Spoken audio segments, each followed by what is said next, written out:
તો ડાંગના આહવામાં જનજાતીય ગૌરવ દિવસની ઉજવણી થઈ રહી છે, જેમાં મુખ્યમંત્રી સંબોધન કરી રહ્યા છે. સાંભળીએ. 150મી જન્મ જયંતિ અંતર્ગત રાજ્ય સરકારના આદિજાતિ વિકાસ વિભાગ દ્વારા આયોજિત જનજાતીય ગૌરવ દિવસની ઉજવણી પ્રસંગે આપણી સૌની સાથે મંચ ઉપર ઉપસ્થિત મારા સાથી મંત્રી શ્રી કુબેરભાઈ ડિંડોર, સાંસદ શ્રી ધવલભાઈ પટેલ, જિલ્લા પંચાયતના પ્રમુખ શ્રીમતી નિર્મલાબેન ગાઈન, નાયબ દંડક શ્રી વિજયભાઈ પટેલ, જિલ્લા સંગઠનના પ્રમુખ શ્રી કિશોરભાઈ ગાવિત, તાલુકા પંચાયતના પ્રમુખ શ્રી સુરેશભાઈ ચૌધરી, શ્રી ચંદ્રભાઈ ગાવિત, શ્રીમતી રવિનાબેન ગાવિત, ડાંગના રાજવી શ્રી ધનરાજશ્રી સૂર્યવંશી, આદિજાતિ મોરચાના પ્રમુખ શ્રી સુભાષભાઈ ગાઈન, દૂધ ઉત્પાદક સંઘના ચેરમેન શ્રી ગમનભાઈ પટેલ, મહામંત્રીશ્રીઓ, અધિક મુખ્ય સચિવ શ્રી જેપી ગુપ્તાજી, આદિજાતિ કમિશનર શ્રી સુપ્રીતસિંહ ગુલાટી, કલેક્ટર શ્રી ડીડીઓસી, ઉપસ્થિત સૌ જનજાતિ સમુદાયના ભાઈઓ બહેનો, પ્રેસ મીડિયાના મિત્રો, આપ સૌને મારા નમસ્કાર. મહાન ધર્મયોદ્ધા, સમાજ સેવક અને સ્વાતંત્ર્ય સેનાની એવા ભગવાન બિરસા મુંડાની તેમને જન્મ જયંતિએ હૃદયપૂર્વક વંદન કરું છું. ભગવાનની જન્મ જયંતિએ આપ સૌને પણ ખૂબ ખૂબ શુભેચ્છાઓ પાઠવું છું.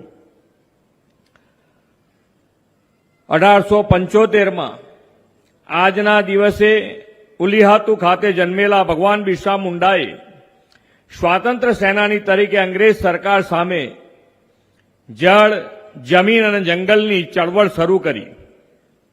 એમના કુટુંબની વાત કરીએ તો માતાનું નામ કરમી, પિતાનું નામ સુગના મુંડા, એક ભાઈ અને એક બહેન.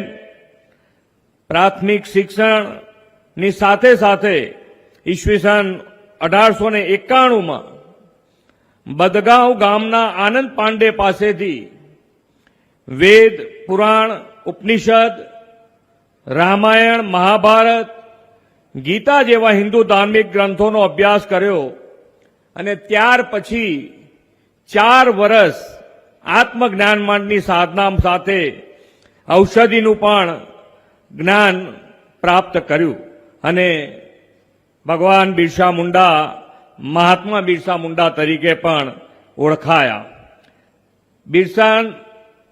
ભગવાન બિરસા મુંડા નાનપણથી જ તેજસ્વી અને અનેક કળાઓમાં નિપુણ હતા અને જંગલમાં વાંસળી વગાડવી, ચિત્રો દોરવા જેવી અનેક કલાઓની સાથે વનસ્પતિઓમાં જડીબુટ્ટીનું અદ્ભુત જ્ઞાન ધરાવતા અને આ જ્ઞાનનો લાભ સમાજ પ્રત્યે અત્યંત સંવેદનશીલ રહી અને ભગવાન બિરસા મુંડાએ સમાજ સેવામાં લાગી જઈ અને પ્રારંભમાં એમણે નજીકના ગામોમાં જઈ લોકોની સારવાર કરતા અને ત્યાર પછી સારવાર માટે ચલકત ગામમાં એક આશ્રમ બનાવ્યો અને ક્રાંતિગઢ બની ગયો. તેઓની લોકોની અંધશ્રદ્ધા, વ્યસનો અને કુરિવાજો છોડવાનો સંદેશો આપતા અને જોત જોતામાં અનેક લોકો તેમના અનુયાયીઓ પણ બન્યા. આવા ભગવાન બિરસા મુંડાની આજે જન્મ જયંતિ છે.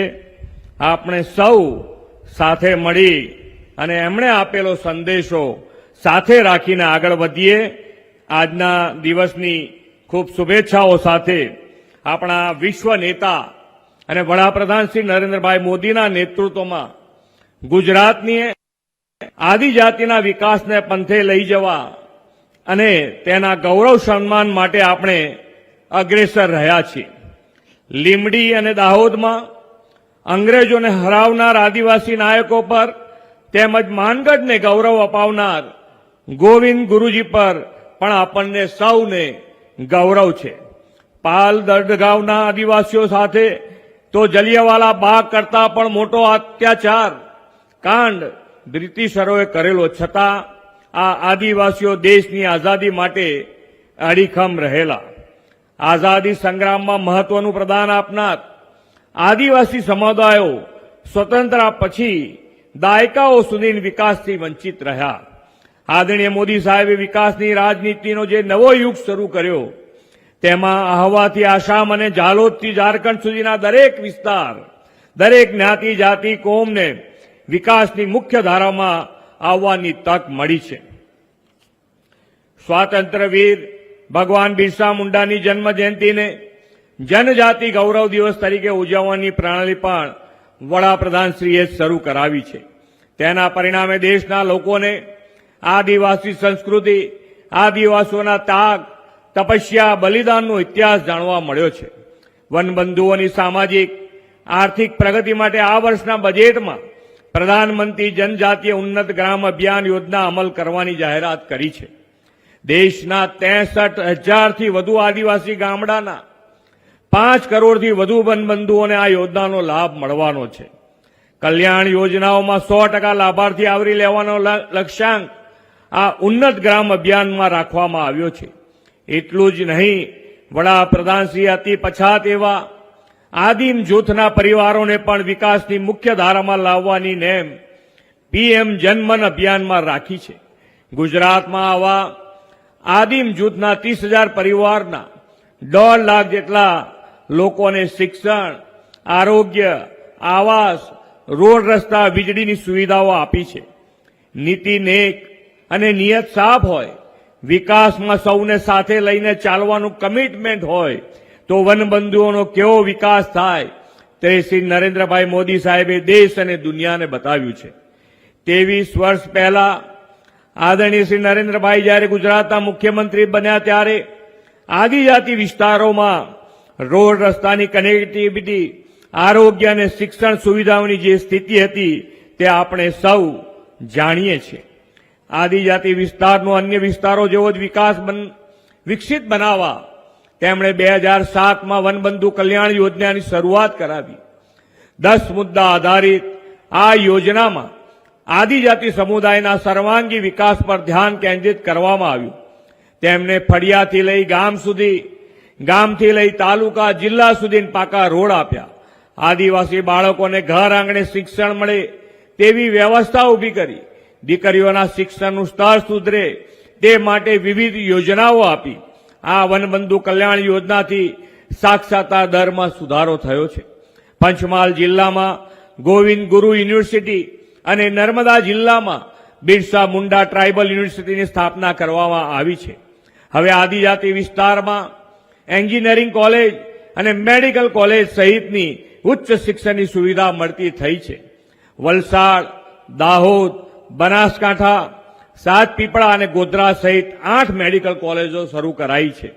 શ્રી નરેન્દ્રભાઈના વિઝનરી નેતૃત્વમાં વનબંધુ કલ્યાણ યોજના 1ને મળેલી સફળતાને પરિણામે આપણે વનબંધુ કલ્યાણ યોજના 2 અમલમાં મૂકી છે. 21 થી 26 સુધી આપણે વધુ 1 લાખ કરોડની જોગવાઈ સાથે આ યોજના શરૂ કરી છે.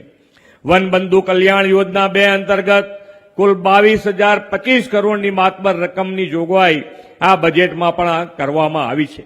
નાણાંના અભાવે આદિવાસી વિસ્તારના વિકાસના કામો ક્યારે પણ અટકવાના નથી. વડાપ્રધાન શ્રી નરેન્દ્રભાઈ મોદી આજે આદિવાસી ગૌરવ દિવસની ઉજવણીમાં આપણું માર્ગદર્શન કરવા બિહારના જમુઈથી આપણી સાથે વર્ચ્યુઅલ માધ્યમથી જોડાવાના છે. આ વર્ષે વડાપ્રધાનશ્રીની પ્રેરણા અને માર્ગદર્શનમાં ભગવાન બિરસા મુંડાની 150મી જન્મ જયંતિની ઉજવણી સમગ્ર વર્ષ દરમિયાન કરીને આદિજાતિના સર્વગ્રાહી વિકાસના કામોથી વનબંધુને વિશ્વબંધુ બનાવવાની તેમની નેમ છે. વડાપ્રધાન શ્રી નરેન્દ્રભાઈ મોદીએ 2047માં વિકસિત ભારતનું લક્ષ્ય રાખ્યું છે. આદિજાતિ વિસ્તારને પણ આ વિકસિત ભારતના લક્ષ્યમાં સંપૂર્ણ રીતે આવરી લેવાના છે. આપણે સૌ સાથે મળીને વિકસિત ગુજરાતથી વિકસિત ભારત બનાવવા કટિબદ્ધ થઈશું એવા વિશ્વાસ સાથે વિરમું છું. ભારત માતા કી જય. વંદે માતરમ. જય જય ગરવી ગુજરાત. આભાર સર, આભાર. તો બિરસા મુંડાને હૃદયપૂર્વક વંદન કરતા મુખ્યમંત્રી ભૂપેન્દ્ર પટેલ, જેમણે ભગવાન બિરસા મુંડાની આજે જન્મ જયંતિ પર સંબોધન કર્યું હતું અને જે કાર્યક્રમ યોજાયો હતો તેમાં તેમણે હાજરી પણ આપી હતી. તો આહવામાં આ કાર્યક્રમનું આયોજન કરવામાં આવ્યું હતું. જનજાતીય ગૌરવ દિવસની ઉજવણી કરવામાં આવી હતી અને આ જનજાતીય ગૌરવ દિવસની ઉજવણી દરમિયાન અનેક વાતો મુખ્યમંત્રી ભૂપેન્દ્ર પટેલે કરી હતી. તો કાર્યક્રમમાં મુખ્યમંત્રી ભૂપેન્દ્ર પટેલે સંબોધન કરતા તેમણે બિરસા મુંડાને હૃદયપૂર્વક યાદ પણ કર્યા હતા, તેમના કામોને પણ યાદ કર્યા હતા.